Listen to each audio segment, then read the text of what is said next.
Forget everything you think you know about nuclear deterrence and the balance of power that has kept New York City safe for the past 8 decades. What I'm about to tell you is not speculation, not analysis, not educated guessing. A Russian Navy Poseidon strategic autonomous torpedo was detected by United States Navy acoustic monitoring systems approximately 50 nautical miles off the coast of New York City in the early hours of Tuesday morning. The detection was confirmed through multiple independent sensor arrays, and then it disappeared from tracking. Let me be very clear about something that the Pentagon is desperately hoping you will not understand. This was not a navigational error. This was not a training exercise gone astray. This was a demonstration of capability, a message delivered not through diplomatic channels, but through the cold mathematics of strategic positioning. Having spent decades in military intelligence, having served as a weapons inspector who sat across tables from Russian military planners, I can tell you with absolute certainty that nothing about this event was accidental. When a weapons system of this magnitude appears 50 miles from the largest city in the United States and then vanishes from our most sophisticated tracking networks, that represents a failure of deterrence so profound that its implications will reshape everything we think we know about strategic stability. The facts as they currently stand are these. At approximately 3:47 hours Eastern Standard Time on Tuesday, the United States Navy's Sound Surveillance System, known as SOSUS, registered an acoustic signature consistent with nuclear propulsion at depth approximately 52 nautical miles southeast of Long Island. The signature characteristics match known parameters for the Russian Poseidon system, specifically the distinctive acoustic profile generated by its small nuclear reactor operating in autonomous mode. 3 separate hydrophone arrays confirmed the detection independently. The signature maintained steady bearing and depth for approximately 11 minutes before employing what analysts describe as acoustic masking techniques that rendered it invisible to tracking systems. By 04:02 hours, the contact was lost. It has not been reacquired. Naval Intelligence briefed the National Security Council at 06:30 hours. The President was informed at 07:15 hours. No public statement has been issued. No alert status has been changed. No evacuation procedures have been activated. The official position, communicated through classified channels to select congressional leadership, is that the detection represents probable identification but cannot be confirmed with absolute certainty given the brief tracking window and subsequent loss of contact. Now let me explain exactly what the Poseidon actually is, because most of what you have heard in media coverage represents either deliberate obfuscation or genuine ignorance about this weapon system's true capabilities. The Poseidon, designated by NATO as Canyon and by Russian military nomenclature as Status 6, represents a strategic weapons category that did not exist in operational form until Russia deployed it in late 2022. This is not a torpedo in any conventional sense. Calling it a torpedo is like calling an aircraft carrier a boat. Technically accurate, but fundamentally misleading about scale and capability. The Poseidon measures approximately 24 meters in length with a diameter of 2 meters. It is powered by a small nuclear reactor, not batteries, not conventional propulsion, but an actual miniaturized nuclear power plant that enables essentially unlimited range and operational endurance measured in months rather than hours. The reactor design traces its lineage to submarine propulsion systems, but has been adapted for autonomous operation without crew. Maximum operational depth exceeds 1,000 meters, potentially reaching 1,700 meters in some operational profiles. That depth places it below the engagement envelope of virtually all NATO anti-submarine weapons. Standard torpedoes engage at depths of 400 to 800 meters maximum. The Poseidon operates in an acoustic layer where detection becomes exponentially more difficult and interception becomes functionally impossible with existing systems. Speed capabilities remain partially classified, but open-source assessments place maximum velocity at approximately 70 knots, potentially reaching 100 knots in terminal sprint phases. For reference, the fastest NATO torpedoes achieve 50 to 55 knots. This speed differential means that even if you detect it, even if you have weapons positioned ideally, even if your targeting solution is perfect, the Poseidon can simply outrun interception attempts.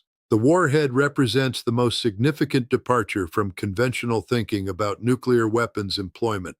Western intelligence assessments suggest a payload of between 2 and 10 megatons, with most analysts settling on 2 megatons as the probable deployment configuration. But here is what you need to understand about how this weapon is designed to be used. This is not a precision strike weapon aimed at military targets. This is a strategic terror weapon designed to render entire coastal regions uninhabitable through a combination of blast effects, thermal radiation, and catastrophic radiological contamination delivered via saltwater-based surge. The employment concept envisions detonation in shallow coastal waters, creating a tsunami wave combined with radioactive fallout distributed across hundreds of square miles of urban territory. The Russian military doctrine documents that have leaked through intelligence channels describe employment scenarios targeting ports, naval bases, and economic centers rather than hardened military installations. New York, Boston, Washington, Los Angeles, San Francisco. These are the targets set. What happened Tuesday morning 50 miles from New York represents the culmination of a strategic development program that Western intelligence failed to take seriously until it was too late. Let me walk you through exactly how we arrived at this moment, because the pattern of dismissal and underestimation that characterized Western responses to Poseidon development mirrors exactly the failures that allowed Russia to achieve strategic surprise in Ukraine and Syria in hypersonic missile deployment and now in autonomous strategic systems. When Russia first revealed the Poseidon program in 2015 through what appeared to be accidental disclosure in state television footage, Western analysts immediately dismissed it as propaganda, as vaporware, as a strategic bluff designed to extract concessions in arms control negotiations. I remember the briefings. I remember the confident assessments from people who had never sat across from Russian weapons designers, who had never visited Russian naval facilities, who fundamentally did not understand that Russian engineering culture approaches strategic problems from completely different assumptions than Western systems. The dismissal continued even as Russia conducted known tests in 2018, 2019, and 2020, even as satellite imagery showed specialized mother submarines under construction specifically designed to carry and deploy Poseidon systems. Even as Russian strategic documents explicitly incorporated Poseidon into nuclear employment doctrine. The assessments kept insisting this was theater, that the technical challenges were insurmountable, that Russia lacked the miniaturization technology for reactor design, that autonomous guidance at strategic ranges was impossible, that the entire concept violated fundamental principles of nuclear strategy and therefore could not be real. Every one of those assessments was wrong. And now we know they were wrong not because Russian claims have been validated, but because a Poseidon system was detected 50 miles from Manhattan, operating exactly as Russian doctrine describes, demonstrating exactly the capabilities that Western analysts insisted were technically impossible. Stay with me because what I am about to tell you represents the most dangerous dimension of this development. The Poseidon that appeared off New York was not approaching from some distant operating area. The acoustic analysis and tracking data that has been shared with senior congressional leadership indicates this system had been loitering in the Western Atlantic operating area for a minimum of 72 hours before detection, possibly longer.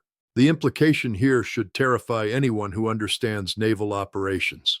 This means Russian strategic systems are operating routinely in proximity to the United States coastline at depths and with acoustic signatures that make detection exceptional rather than routine.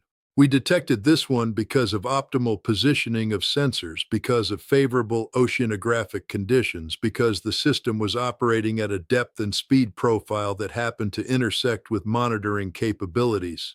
What we did not detect, what we have no way of knowing, is how many other Poseidon systems might be deployed in similar postures off other coastal areas where sensor coverage is less comprehensive or where oceanographic conditions favor stealth over detection.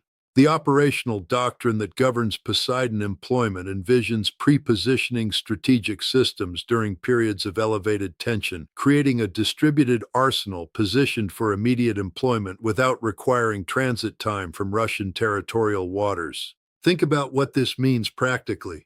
In a conventional strategic exchange scenario, Russian intercontinental ballistic missiles launched from Siberian bases require 25 to 30 minutes to reach targets on the East Coast. That flight time represents the warning window that has underpinned strategic stability since the 1960s. It is the interval during which decisions can be made, communications can be established, diplomacy can be attempted, mistakes can be corrected. The Poseidon position 50 miles offshore eliminates that interval entirely. From detection location to detonation in New York Harbor represents a transit time of approximately 40 minutes at standard cruising speed, 20 minutes at maximum sprint velocity.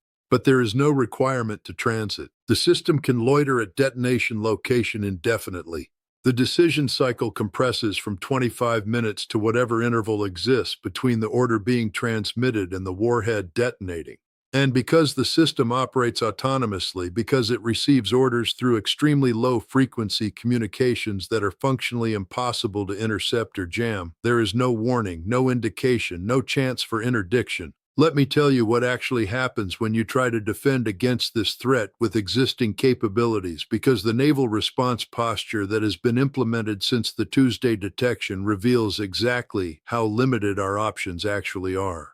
The Navy has deployed attack submarines to the operating area where the Poseidon was detected.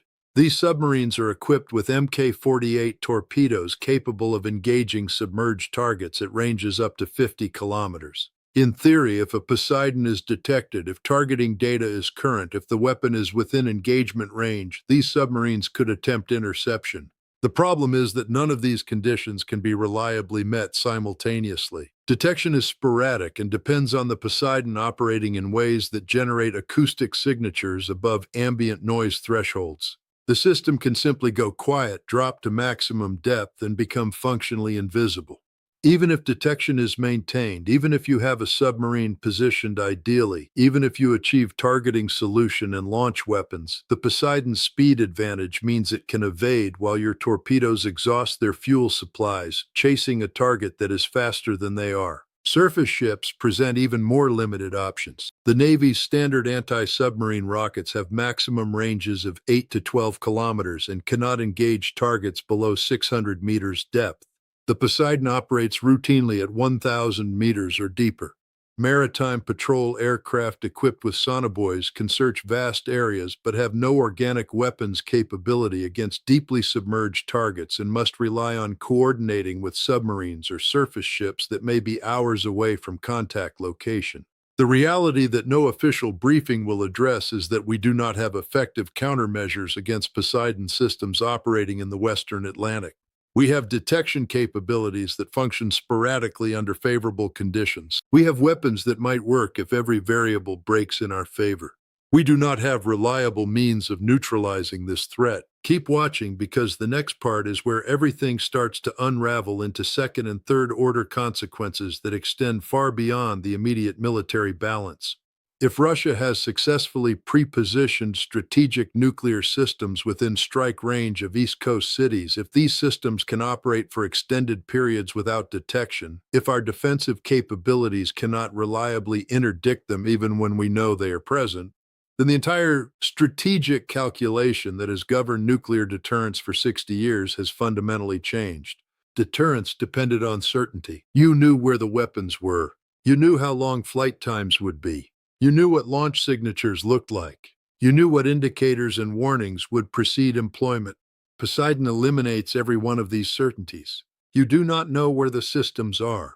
You do not know how many are deployed. You have no flight time because they are already positioned at target. You have no launch signature because they launch from submerged platforms hundreds of miles from shore. You have no warning because autonomous systems do not require real-time communications for terminal attack phases. What happened Tuesday morning represents Russia demonstrating that they have achieved strategic overmatch in a category of capability that most Western planners did not even recognize as relevant until the demonstration forced recognition. But if you thought that was alarming, stay with me, because the implications extend into regional conflicts, alliance structures, and economic calculations in ways that will reshape geopolitical order for decades. Consider what this means for NATO cohesion and American security guarantees to European allies. The United States has extended nuclear deterrence to NATO members under the presumption that American strategic forces provide umbrella protection that deters Russian aggression. That presumption depends on American homeland being secure enough that leaders can credibly threaten nuclear retaliation for attacks on allies without facing immediate existential threats to American cities. If Russian systems can hold New York, Washington, and Los Angeles at immediate risk through pre-positioned weapons that cannot be reliably detected or interdicted, then the credibility of extended deterrence collapses. Why would any American president order strategic strikes to defend Tallinn or Warsaw when the guaranteed result is Poseidon detonations in Boston Harbor and San Francisco Bay within the hour? European allies will ask this question. They are probably asking it right now in classified sessions where American officials are attempting to provide reassurance while simultaneously grappling with strategic realities they do not have answers for. The result will be fracturing of alliance consensus, European states concluding they cannot rely on American guarantees when those guarantees rest on foundations that no longer exist. Some states will seek accommodation with Russia, accepting spheres of influence arrangements that trade sovereignty for security assurances. Others will pursue independent nuclear capabilities, reasoning that if American deterrence is no longer credible, they require indigenous options. NATO, as currently constituted, cannot survive the strategic transformation that Poseidon represents. The alliance structure depends on credible extended deterrence. That credibility died 50 miles off New York when a Russian strategic weapon demonstrated capabilities that our defensive systems cannot counter. Now consider the economic dimensions and the vulnerability of global financial systems concentrated in cities that have suddenly become acute strategic targets. New York is not just the largest American city. It is the central node of global financial infrastructure. The New York Stock Exchange, the Federal Reserve Bank of New York, the headquarters of virtually every major investment bank, the communication systems that process trillions of dollars in daily transactions. All of it concentrated in an area that a single Poseidon detonation would render uninhabitable for decades. The economic consequences of even a credible threat, forget actual employment, just a credible demonstrated threat to this infrastructure, will force fundamental restructuring of where financial systems are located and how economic activity is organized. You cannot maintain centralized financial infrastructure in locations that are subject to annihilation without warning. The risk becomes unacceptable. Insurance becomes impossible. Businesses will relocate. Governments will distribute functions. The concentration of economic activity in coastal urban centers that has characterized global development for centuries becomes a strategic liability that cannot be tolerated. The same calculation applies to ports and maritime trade. New York, Los Angeles, Seattle, Boston, these ports handle vast percentages of American imports and exports. Container ships, bulk carriers, tankers, all of it funnels through port facilities concentrated in areas that are now recognized as being within range of weapons that cannot be reliably defended against. What rational shipping company maintains operations through ports that might be targeted by strategic weapons? What insurance underwriter provides coverage for cargo transiting facilities that could be destroyed without warning? The economic geography that globalization depends on assumes that strategic weapons target military installations and leadership facilities, not commercial infrastructure. Poseidon doctrine explicitly targets economic centers and maritime choke points. The assumption is wrong. The geography becomes untenable. Let me walk you through what the next 72 hours, the next week, the next month looks like as this situation develops, because decisions being made right now as we speak by officials in Washington, Moscow, Beijing, and European capitals will determine whether this remains a demonstration of capability or escalates into active crisis. The immediate question is whether the United States acknowledges the detection publicly or maintains classified silence. Public acknowledgement creates pressure for visible response. You cannot tell the American people that a Russian nuclear weapon was detected 50 miles from New York and then do nothing. The political pressure for action, any action, becomes overwhelming even when military options are limited or counterproductive.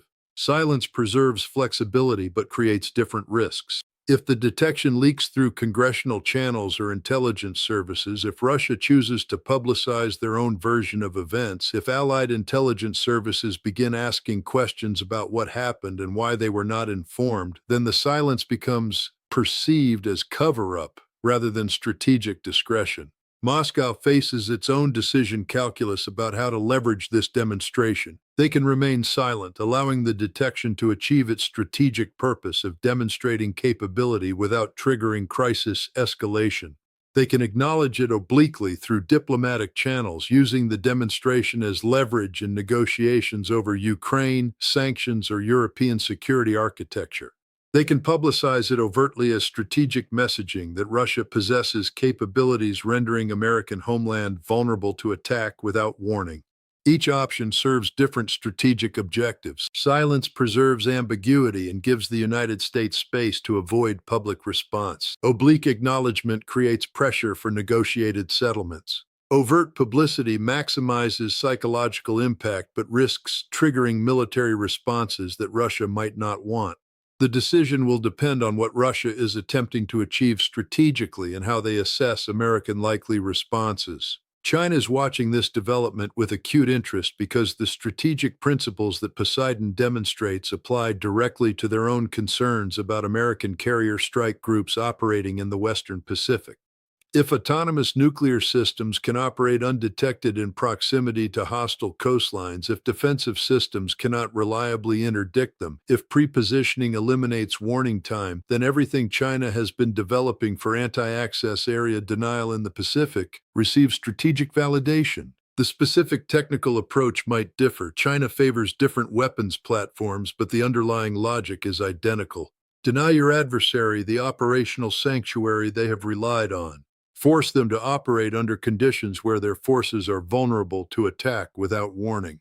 Eliminate the time intervals that allow for decision-making, diplomacy, and conflict termination. China will accelerate programs developing similar capabilities because Russia has demonstrated that the United States does not have effective countermeasures.